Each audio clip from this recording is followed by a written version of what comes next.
कालावधी त्या रोवरला मिळावं जेणेकरून जास्तीत जास्त डाटा आपल्याला कलेक्ट करता हा त्याचा पाठीमागचा उद्देश होता.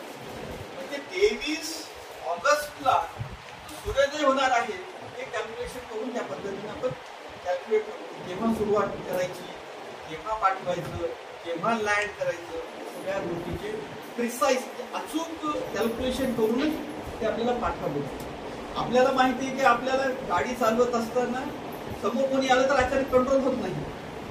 एकदम ब्रेक मारलं तर काय होतं, तिथं देखील उतरताना तुम्ही बघा वरून 4थ्या मजल्यावर उडी मारू शकतो की आपण आपले हाडं मोडलं. तर हे आपलं जे लुनार हे आपलं जे रोवर आणि लँडर आहे जेव्हा लँड होत होतं तर ते प्रचंड वेगानं खाली येते. मग त्याची स्पीड कंट्रोल करायची. आपल्या चांद्रयान 2 मध्ये तेच झालं होतं की प्रिसाइजली एक फ्रॅक्शन मध्ये चूक झाल्यामुळे त्याचा कोलॅप्स होतो. एवढं अचूक कॅल्क्युलेशन करून त्याला लँड करावं लागतं. या सगळ्या गोष्टींचा अचूकपणे अभ्यास करून आपण लँड केलं. आता बघा ही आपली पृथ्वी आहे आणि ती चंद्र आहे. या पृथ्वीवरून आपल्याला आपलं सॅटेलाइट तिथं पाठवायचं. सरळ पाठवता येत नाही. आता जर मी कॉल फेकलो तर 3,84,000 किलोमीटरच्या थ्रस्ट जर आपण दिलं तर ते जायला पाहिजे आपलं सगळं ढोबल मान. परंतु ते तसं करत. तर ह्या ह्याच्यामध्ये टेक्नॉलॉजी आहे. भौतिकशास्त्रामध्ये अनेक टेक्नॉलॉजीज आहेत जे आपल्या डेली लाईफशी निगडीत आहेत. तर आता हे जे तुम्हाला गोल गोल दिसायला हे गोल नाही, त्याला आपण इलिप्स म्हणतो. अंडाकृती जे आकृती असते त्याला इलिप्स म्हणतो. हे इथून इथपर्यंत नंतर त्याला सेमी मायनर ऍक्सिस म्हणतो, त्याला सेमी मेजर ऍक्सिस. आपल्या अवकाशामध्ये देखील सूर्य, चंद्र, पृथ्वी, बुध हे अशाच रस्त्यावर फिरतात. आपण त्याला कक्षा म्हणतो. त्या कक्षेवर फिरतात. तिथं सेमी मेजर आणि अंडाकृती कक्षेमध्येच ते फिरतात. आपण जर मंदिरामध्ये गेलो तर आपण गोलाकार फिरतो, परंतु तिथं गोलाकार फिरता येत नाही. तिथं इलिप्टिकल ऑर्बिट मध्येच ते फिरतात. आपलं जे सॅटेलाइट आहे ते देखील इलिप्टिकल ऑर्बिट मध्ये फिरते. म्हणजे इलिप्टिकल ऑर्बिट मध्ये फिरत असताना एका कक्षेमधून दुसऱ्या कक्षेमध्ये, दुसऱ्या कक्षेमधून तिसरी, चौथी, पाचवी, पण 5व्या कक्षेमधून त्यामध्ये आता हे काय आहे टेक्नॉलॉजी? फार सिंपल टेक्नॉलॉजी आहे. आपण सगळे शेती करतो. गोफन माहिती ना तुम्हाला? गोफन काय करतो? त्याच्यामध्ये खडा लावतो त्याच्यामध्ये आणि ते 2 गोऱ्या धरतो हातात, कोण फिरवतो. आपल्याला जमत नाही. तो शेतकरी आहे त्याला ज्या पक्षाला मारायचं आहे त्याला कुठं दोरी सोडायची आहे त्याला टेक्निक माहिती राहते. त्याला भौतिकशास्त्राच्या भाषेमध्ये त्याला प्रोजेक्टाईल म्हणतो. आणि ती जी गती प्राप्त होते त्याला म्हणते प्रोजेक्टाईल मोशन. आणि ती प्रोजेक्टाईल मोशन ही सगळ्यात जास्त राहते. आणि ते भूमितीमध्ये जर टँजेंट माहिती ना तुम्हाला, त्या टँजेन्शियल पोझिशनला जर तुम्ही सोडला तर ती करेक्ट जिथं जायचं ते तिथं जाते आणि तेवढ्या स्पीडनं जाते. हे आहे टँजेंट. ह्या दिशेने इथं सोडलं, जो आपण गोफनचं जे एक दोरी सोडायची आहे ती इथं सोडली की त्याला ती करेक्ट स्पीड मिळते आणि त्याची स्पीड तिथपर्यंत जाते. ह्याचं कॅल्क्युलेशन आपले सायंटिस्ट करतात. आपल्या शेतकऱ्याला सायन्स येत नाही, फिजिक्स येत नाही, परंतु तो बरोबर सोडतो. आपण लहानपणी घोरा खेळतो. आता खेळता की नाही माहिती नाही. घोरा खेळताना बरोबर सोडतो आपण. ते बरोबर त्याची मोशन त्याला प्राप्त. कॉन्स्टंट मोशन, ते एकदम थांबल्यासारखं वाटते आपल्याला. युनिफॉर्म मोशन म्हणतो. एक समान गतीनं ते चालते, अनेक वेळ चालते. अनेक लोकांना ते घोरा सोडता येत नाही, त्याचं जल्दी बंद होऊन जाते. परंतु जो परफेक्ट सोडतो तो परफेक्ट अनेक जास्त वेळ ते घोरा फिरत असतो. दुसरी अजून एक उदाहरण सांगतो. कॅरम बोर्ड जर खेळत असतात, कॅरम बोर्ड 90% लोक सरळ खेळतात. तो हुशार असतो कॅरम बोर्ड चॅप्टर मध्ये चांगला खेळणार, तो कॉर्नरला मारतो. कटवर गेम खेळणे म्हणजे काय? त्याचं प्रोजेक्ट आहे. बरोबर ती कॉइन त्या ह्याच्यामध्ये जाऊन पडते. आपल्याला माहित नाही त्यानं कुठं मारायला आणि कॉइन कुठं झाली. आपल्याला दिसते तर इकडे मारायला, पण ती जाते कॉइन तिकडे. त्याला प्रोजेक्शन कसं करायचं आहे, जर टेक्नॉलॉजी माहिती असेल तर आपण काही साध्य करू.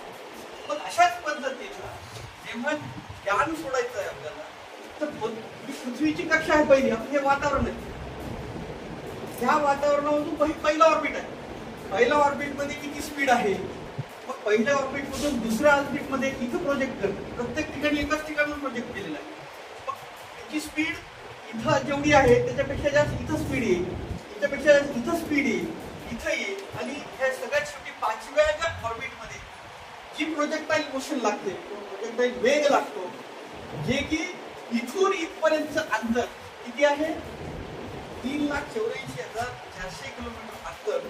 हे जे सॅटेलाइट आहे ते तिथपर्यंत.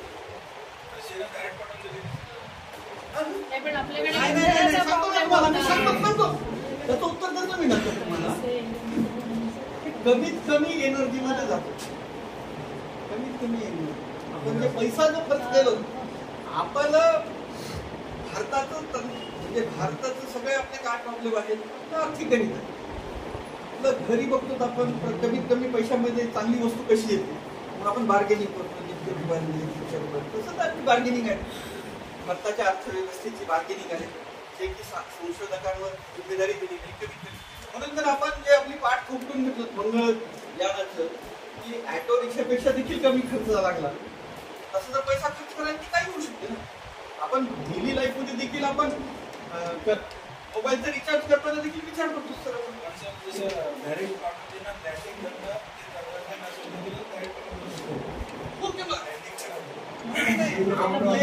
आपले जे संशोधनामधले जे लिमिटेशन आहेत आपल्या, आता ब्युटी सरांच्या भाषेमध्ये जर सांगायचं झालं तर प्राप्त परिस्थितीमध्ये कमीत कमी साधनांचा वापर करून जास्तीत जास्त अचिव्हमेंट करण्याचा प्रयत्न इस्रोने केलं. जी टेक्नॉलॉजी आपल्या कॉलेजमध्ये इस्रोने घेतली.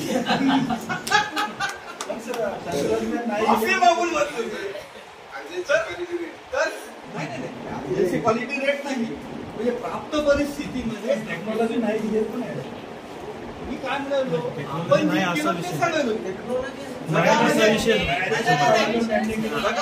सायंटिस्ट काय केलं, नासा काय केलं, नासा काय केलंय ते आपल्याला काही घेणं देत. आपण काय केलं हे आपल्याला महत्वाचं आहे. म्हणजे मी माझ्या घरामध्ये जर 10वी मध्ये फर्स्ट आलं तर माझंच कौतुक होईल ना, शेजारच सोडतोय. आपलं कौतुक आपणच करून घ्यायला पाहिजे. त्या कौतुकाची थाप सायंटिस्टला मारण्यासाठी जर आपण अंतराळ दिवस साजरा करायला, कमीत कमी प्राप्त परिस्थितीमधल्या ह्याच्यामधून जास्तीत जास्त अचीव्ह करण्याचा प्रयत्न केला. तर आता हे LMV लॉन्च मशीन व्हेइकल ते इथपर्यंत काम करते. त्याला सॅटेलाइट आहे, त्याला 3 स्टेजेस होते. ह्या 5 ह्याच्यामध्ये 3 स्टेजेसचं इंधन संपत.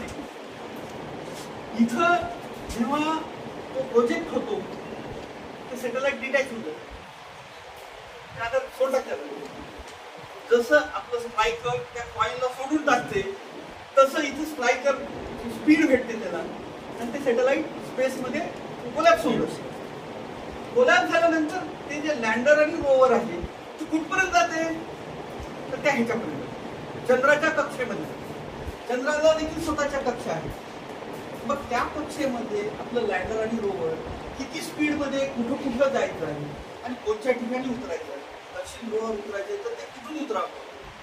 आपण बघतो विमानतळावर गेल्यानंतर विमान फिरते कधी कधी, कारण का त्याला ते सिग्नल भेटत.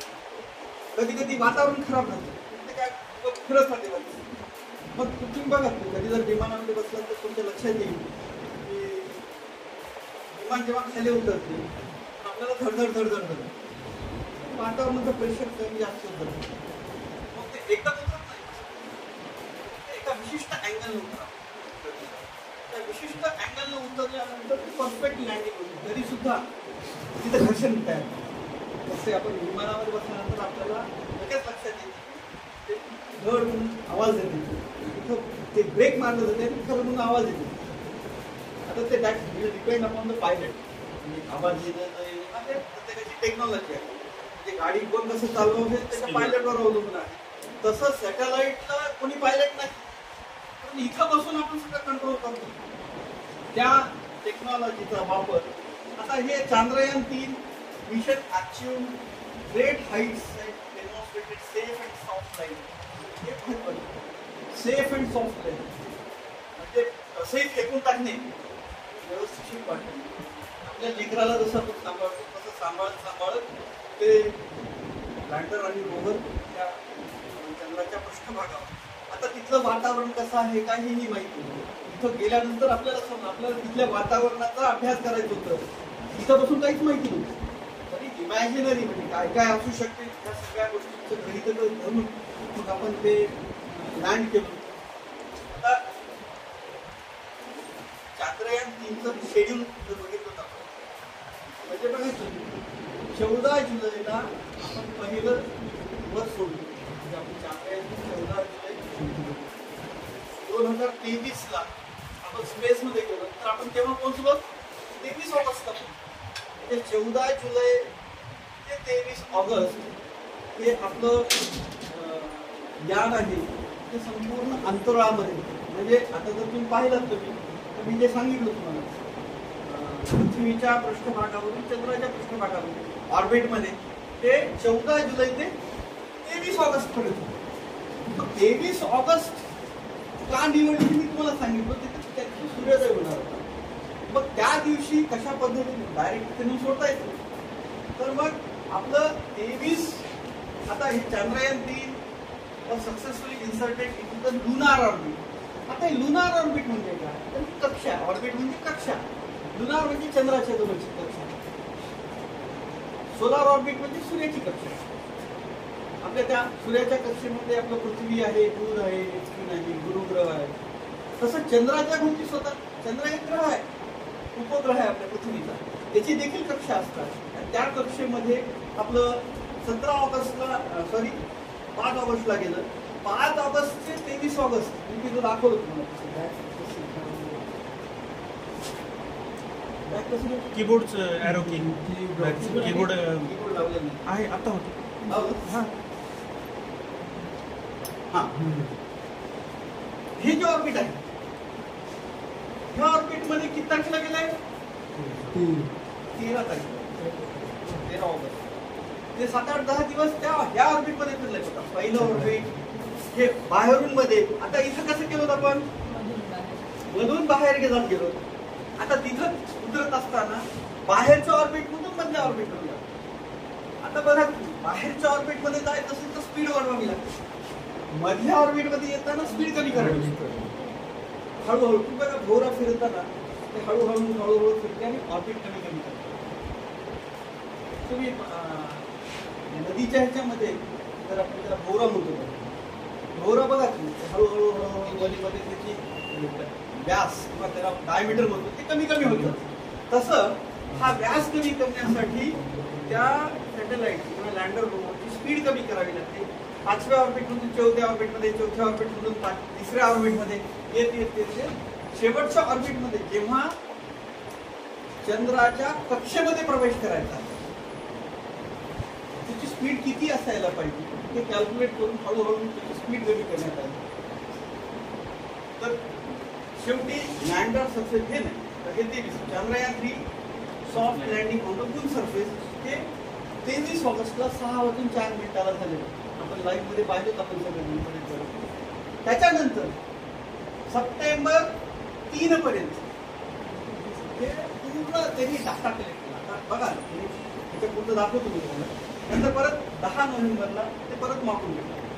ठीक आहे, लँडर मागवला तो रोवर तिथंच आहे. तर हे काही टेक्निकल गोष्टी आहेत आपण पूर्ण करतो. आता महत्वाचा भाग काय आहे तुम्हाला समजत असेल तर छान गोष्ट आहे. माझ्या भाषेमध्ये समजावून सांगेल जे की तुम्हाला समजेल. बघा आता तेव्हा चांद्रयान म्हणजे लँडर लँड करायचं आहे ते 30 किलोमीटर म्हणजे आता ही सरफेस आहे, चंद्राचा सरफेस आहे, पृष्ठभाग आहे. त्याच्या 30 किलोमीटर अंतरावर त्याच्या कक्षेमध्ये घुसलं. लँडर आहे ना 30 किलोमीटर अंतरावर त्या चंद्राच्या कक्षेमध्ये घुसलं. हळूहळू तिथं ब्रेक करत ह्या पॉइंटला आलं आता इथून इथपर्यंत होल्डवर ठेवले, सर्च केले. ते चंद्रयान लँडर जे आहे ते ऑब्झर्वेशन केले तो कुठे उतरा, असं विमान वैमानिक विचारते कुठून आपल्याला एंट्री करायची आहे. तसं ते तिथे गेल्यानंतर इथून अजून एक ब्रेक घेतला डीला, पण नंतर सडन ड्रॉप म्हणजे एकदम खाली होतं. आपलं विमानामध्ये बसलं तर लक्षात येतं ह्या सगळ्यामध्ये एकदम उतरते, एकदम आपला थ्रस्ट झाला. तशा पद्धतीने इथं आल्यानंतर सगळ्यात क्रुशल वेळ जे होतं, क्रुशल टाइम जे होतं ते इथून ई पासून एच पर्यंत जे टाइम आहे ते 6 वाजल्यापासून ते 6 वाजून 4 मिनिटापर्यंत तो क्रुशल टाइम आहे. आपल्याला मध्येच त्यांनी सांगितलं होतं की त्या रडारच्या बाहेर गेलो, सगळे परेशान होते. कारण का तिथं काय सिच्युएशन आहे, ही सगळी इमॅजिनरी पोझिशन होती. आणि जेव्हा लँड झालं तेव्हा तिथं नॅचरली धूळ उडते तिथं, तर आपल्या ह्याच्यामध्ये कॅमेरामध्ये काहीच दिसलं नाही. मग परेशान होते की म्हणजे सॉफ्ट लँडिंग झालं की नाही. मग नंतर काही सेकंदानंतर आपल्याला लक्षात आलं गुड पोझिशन, आणि ते आपल्याला त्यासाठी 9 सेकंद लागले. आता हे जे सांगितले त्याला 52 सेकंद लागले, 22 सेकंद लागले, 12 सेकंद, हे सगळं त्यांची टायमिंग आहे. ती टेक्निकल गोष्टी आहेत. फक्त एवढंच लक्षात घ्या की जेव्हा तिथून खालेपर्यंत जेव्हा एखादा आपण वस्तू ठेवतो, वस्तू ठेवत असताना फेकणं वेगळी गोष्ट आणि स्मूथली ठेवणं वेगळी गोष्ट. स्मूथली ठेवत असताना सरफेस कसा आहे माहिती नाही आपल्याला तिथे, तर त्या पद्धतीने आपण हे केलेलं आहे. आता तुम्ही पाहिलं तुमच्या ह्याच्यावर, दिस इज द लँडर. लँडर म्हणजे ते उतरलं. ह्या लँडरमध्ये ते होतं रोवर, त्या डब्यामध्ये ते रोवर होतं. लँड झाल्यानंतर काही अवधी जावा लागला, ते सगळं स्मूथ झाल्यानंतर त्याचं दरवाजा उघडलं. ते दरवाजा उघडलं म्हणजे इथं बसून उघडलं आपण, इथून कंट्रोल होतं सगळं रिमोटवर. ते उघडल्यानंतर तो जो रोवर आहे, जे आपण जसं शिड्या करतो त्या पद्धतीने सगळं जणी लाईव्ह पाहिलं असतात, तर ते रोवर त्या जमिनीवर जेव्हा उतरलं तिथून 13 दिवस हे आपलं ऑब्झर्वेटरी, त्याच्यामध्ये अनेक गोष्टी होती. ते रोवरचं वजन जे आहे ते 26 किलो आहे. आता त्याच्यामध्ये तिथं जे काम करण्यासाठी त्याला पॉवर लागते, एनर्जी लागते. पण तिथं सगळे त्यांनी सोलार सिस्टीम बसवली, छोटे छोटे सोलार सिस्टीम बसवली, जेणेकरून जे काही यंत्र त्याच्यावर लावलेली आहे, जे यंत्रांना लागणारी एनर्जी ही सोलार सिस्टीममध्ये दिली होती. त्या पूर्ण लँडरचं वजन आहे 1749 किलोग्रॅम. आणि फक्त ते जे महत्वाचं म्हणजे आपलं उद्देश काय होतं, ते 26 किलोचं यंत्र चंद्रावर न्यायचं होतं, म्हणून एवढी उठाठेव करावं लागली. तर हे त्याचे स्पेसिफिकेशन्स आहेत. आता ते तिथं काय केलं, हे सगळे टेक्निकल गोष्टी आहेत. ते रामबा एलपी म्हणून एक यंत्र आहे, हे एक यंत्र आहे. तर मी त्याची नावं घेत नाही कारण ते टेक्निकल गोष्टी आहेत. तर हे 5 यंत्र त्या रोवरमध्ये होते, जेणेकरून ते वेगवेगळ्या गोष्टी केले. त्याच्यामध्ये किती तापमान आहे, तिथं तापमान जास्त आहे का कमी आहे, मग तिथं भूकंप घडतात काय, इव्हन तिथं अर्थक्वेक मेजर करण्यासाठीचं जे यंत्र आहे ते देखील पाठवलेलं होतं. आपण स्पेक्ट्रोमीटर देखील पाठवलं होतं, एक्सरे स्पेक्ट्रोमीटर, म्हणजे तिथं खडकाचं स्ट्रक्चर काय आहे, तिथं पाणी आहे की नाही. ते वेगवेगळे जसं आपण एक्सरे काढतो, एक्सरेमध्ये आपल्याला कुठेतरी डार्क स्पॉट दिसते, कुठेतरी क्रॅक झालेले दिसते, आपण म्हणतो तिथं हाड तुटलं नाही. तर ते तसे एक्सरे इथं आपण मागून घेतले होते, पण त्याचं अनालिसिस सायंटिस्ट लोक केले. तर ह्या सगळ्या गोष्टी आहेत. आता हे आपलं जे चांद्रयान 3चं उद्दिष्ट काय होतं, demonstrated safe and soft landing चंद्राच्या पृष्ठभागावर हे सॉफ्ट आणि स्मूथ लँडिंग करणं पहिलं होतं. Exhibited rover mobility on the, rover mobility म्हणजे तो जो चंद्राच्या पृष्ठभागावर रोवर ते फिरवणे, जेणेकरून वेगवेगळ्या अँगलनं वेगवेगळ्या ठिकाणचे फोटोग्राफ्स कॅप्चर करणे, त्याचं अनालिसिस आपण इथून करणे. त्याच्यानंतर कंडक्टेड इन सिटू सायंटिफिक तिथे शोधून टाकणं. आता studied surface and environment of the moon at the light. जिथं उतरलं ते दक्षिण ध्रुवावर जिथं उतरलं ते जगाच्या कोणत्याही देशाला शक्य झालं नाही, या ठिकाणी आपण उतरून तिथलं सगळं त्या जमिनीचं पूर्ण आपण एक्सपेरिमेंट केलं. थर्मोफिजिकल प्रॉपर्टी म्हणजे काय, तिथं उष्णतामान कसं आहे, त्याची फिजिकल प्रॉपर्टी म्हणजे भौतिक गुणधर्म काय आहे तिथं. आपण म्हणतो भूगोलामध्ये खडकाचे अनेक प्रकार आहेत, मातीचे अनेक प्रकार आहेत, मृदू माती अनेक प्रकार आहेत. तशा पद्धतीने तिथल्या मातीमध्ये काय आहे आपण सांगतो. आपण बोर पाडताना आपण तिथं पाणी लागते, आपण ते खड्डा करून त्याच्यात माती काढतो, त्याच्यामध्ये मॉइश्चर किती आहे, अनेक पॅरामीटर्स आहेत जेणेकरून आपण त्याचं अनालाइज करू शकतो. प्लाझ्मा एन्व्हायरमेंट आपण कसं स्पेसिफिकली सांगू शकतात, कारण त्यातील पदार्थाची चौथी अवस्था. आपल्याला 3च अवस्था माहिती आहे, फक्त स्थायूरूप, द्रवरूप आणि वायुरूप. त्याच्या पलीकडची अजून एक अवस्था आहे, त्याची कॉल्ड प्लाझ्मा. म्हणजे आता डोक्यात त्रास करून घेऊ नका. नंतर सिस्मिसिटी म्हणजे भूकंप कसं होतात, भूकंप होतात काय, तर देखील आपण केलं. आणि एलिमेंटल कॉम्पोजिशन म्हणजे त्याच्यामध्ये काय, मातीमध्ये काय कॉम्पोजिशन आहे. आपण म्हणतो तिथं हे मूलद्रव्य आहे, मूलद्रव्य अनालिसिस करण्यासाठी त्या रोवरचा वापर करण्यात आला. बरंच काही मला फार त्रास दिलो मी. हे काही फोटोज आहेत जे की चंद्रयान 3 आपल्याला भारताला इस्रोमध्ये पाठवलेले आहेत. आणि महत्वाचं म्हणजे सरच्या प्रश्नाचं उत्तर सांगतो. भारताने चंद्रयान 3 साठी फक्त 615 करोड रुपये खर्च केले. 615 करोड रुपये चंद्रावर जाऊन येऊ शकतो. आता तशी प्लॅनिंग चालू आहे की चंद्रावर तुम्हाला कॉमन मॅन सुद्धा जाऊ शकण्यासाठी 615 करोडच्या कमी खर्चामध्ये नेण्यासाठी अनेक कंपन्या उत्सुक आहेत. ते प्लॅनिंग चालू आहे. 1 कोटीमध्ये सुद्धा नेऊ शकते. तयार करा पैसे. तर माझा छोटेखानी चंद्रयान 3 वर तुम्ही शांतपणे ऐकून घ्या. माझा छोटेखानी प्रयत्न होता की तुम्हाला आपल्या भाषेमध्ये समजवता, म्हणून इंग्रजीचा कमी वापर केला. तर मला काही प्रश्न असतील तर ते तुम्ही विचारू शकता. तर मला माहिती आहे सांगितलं. सर म्हणजे डायरेक्ट जेव्हा आपण पाठवतो ना त्याला वस्तूला त्या फिरवण्यासाठी पण तेवढंच एनर्जी लागत असेल. नाही बेटा, तुला मी भोवऱ्याचं उदाहरण का दिलं. भोवऱ्याला एनर्जी केव्हा द्यावी लागते, एकदाच द्यावी लागते.